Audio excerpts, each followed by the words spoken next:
en gima timorega.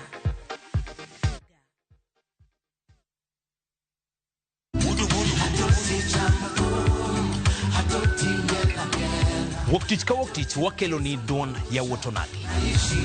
Kabinet chariyo kati chariyo nyako monga juang en odiochieng' mar yuto mari. Chieng' tich adek kati tich adek nyako monga juang en odiochieng' mar mine nyalo kachiel koda weche hera.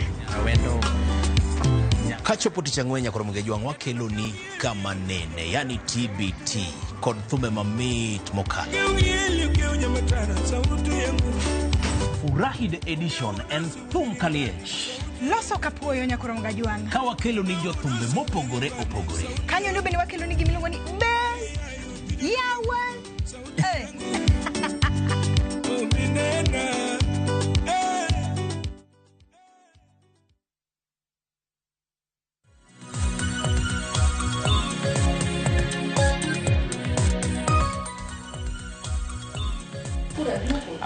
Nyakoro mujao mwaseduogo ka to wanyo kata samone yueyo ka weche pod medo mana tedore. Gima timore counties wa rem mar telo makare kata riyo mano mar yudo telo makare ni obiro kendo go jok moko gi kibaji maduong' ahinya. Gigi timore counties search nok gin counties ma olosu kiny makonanya county ma Siaya gin mako counties mamoko bende kama gintiere ka.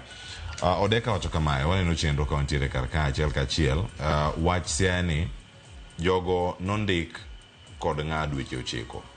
Ng'ato nokwalo jopiny. Dhano uso nyaka lo. Antiere kar kaya ne chenro ka ntiere Migori County. Mosna Owigo Sheila Olan kentie studio kanyo achiel kachiel. Machielo wach ma Siaya en kuo maler. Maler mane the entire leadership ma Siaya ong'eyo en mana ni koro gino osemuoch. Gise pedo kata gise bedo kanyo ka gidonjo kata ka gindiko ji e yo maling' ka gichamo omenda mago mag joma odhier. En gima rach ni Siaya County otelnegi kod okil maduong' mong'eyo chik, but everything is just messy. Joma dhi tich pile dweche ochiko gi ok gin nyawawa, miriambo ok ber. Ang'eno oriwore gi paro mano mar jotwak manogo ka miyo kanyo gino mane owach kanyo kod Oscar Omondi achiel kachiel itiyo dweche ochiko ne luongo ni nyawawa. An Jabez kawuok Kisii University aluo chenro. Owacho kanyo lecturers bende must get their salaries. Chal ka gima Kisii University bende nigi tabugi. Mano mag jo Kisii University gimbe gikelo mayo kiny maka wuono waranga ne gitanga timo gi achiel kachiel.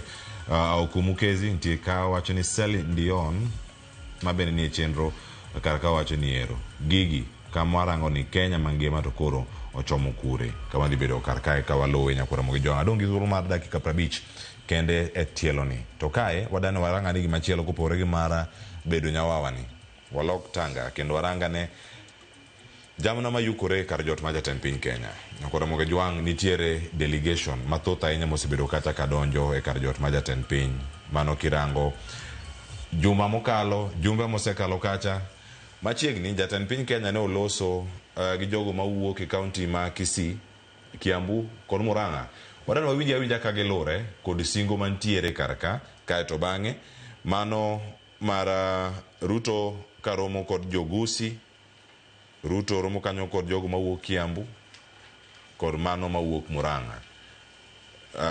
Mano gin absence adek kanyalo yudo gi kanyo ang'ay thuolo mar winjogi kaeto bang'e ntiere Ruto on housing units ma Kisii kod mano ma Kiambu County mano mantiere ang'wayo riane kanya kora mujao mana sama bire to chal ka gima jamna yukore kar jot ma jatend piny Kenya to jamna ni yukore ni nyaka ni jogo mantiere counties ang'eno kae e kama da bedo kae ka warange Oscar pesa thoth ahinya counties e sirkal e apis jatend piny Kenya singo mechiwo kar kae nitie komoro manya bedo ni gene budgeted kata kama gitie budget magi mag counties nikech jo counties ko donje biro Nairobi giduto mondo gidog ber.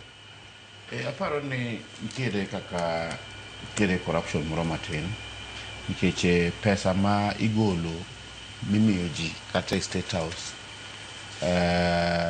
kaponoko oonge budget to mano to ok gima ber ahinya. Ng'en chon ndalo ma Kibaki ne tiyo ne wan kod nyadendi moro miluongo ni Lucy Kibaki. Lucy Kibaki ni nowacho ni State House ni president makata na matere Kireri mane en State House controller ne ochwaye record en nikech nokelo delegations mowuok Nyeri midhi neno president State House. Koro visits mag president gin mang'eny ndalo moko, ndalo Moi cha nong'eny kabisa. Sani be koro tiede kaka delegations di State House to iwacho ni pesa yukre kanyo. Aparo ni kaka ng'iye en ka oonge budget to nego bedo investigated ni pesa no wuok kanye, nikech ing'e ni kata sani kidhi keto siling milion 1 e bank to nyaka declare gimiluongo ni kama owuokie gi tich midwa timo kode. Issue mar kata mna gimiluongo ni money laundering chande en ni oyudi kod pesa mang'eny to kinyal nyiso ohala mitimo momiyo ni gi pesa no. To sheria ma Kenya kae wacho ni kapo ni oyudi gi pesa mang'eny to Kenya declare kaka yudo pesa no, ti forfeit pesa no ne the state. Mantie pesa mang'eny, accounts mang'eny mosebedo frozen gi serikal nikech wuon pesa Kenya wacho kama ogole. Koro okonego bed gino kotimre kata mane State House kende, kata mane counties be moko delegations dika governor to tiere kaka moko mago mawuok e wards koro mawuok e wards bende to dika governor bende moko chiwo pesa moko bilago tingen mago to onge budget.